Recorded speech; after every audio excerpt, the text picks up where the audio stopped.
Berapa target simpanan kita patut ada?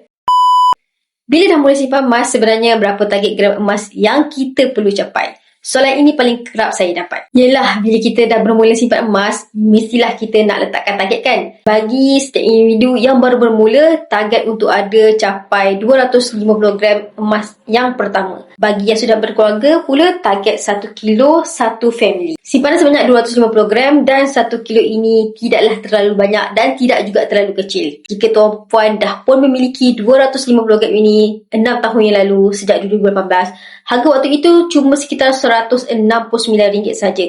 Bermaksud simpanan tuan puan 6 tahun yang lepas sebanyak RM42,000 lebih. Tapi hari ini emas 1 gram telah pun meningkat harganya kepada RM675, menjadikan 250 gram ini gram emas yang sama sekitar RM165. Nilai simpanan emas tuan puan telah lebih meningkat 100% daripada jumlah simpanan yang asal. Yang penting sekali, simpanan tuan puan tidak lagi bocor. Sebab itu, ramai penyimpan-penyimpan emas yang boleh adakan simpanan dengan lebih banyak berbanding dengan mereka yang simpan duit dalam bank. Harga emas meningkat purata 10% setiap tahun. Jadi, tuan-puan yang berminat untuk mulakan tabungan emas sekarang, boleh saja tekan button sign up ataupun hubungi saya. Akan bantu sebaiknya sehingga tuan-puan capai 250 gram untuk individu dan 1 kilo untuk satu family. Follow saya rapat-rapat untuk ilmu emas dan kewangan. Design your future with gold.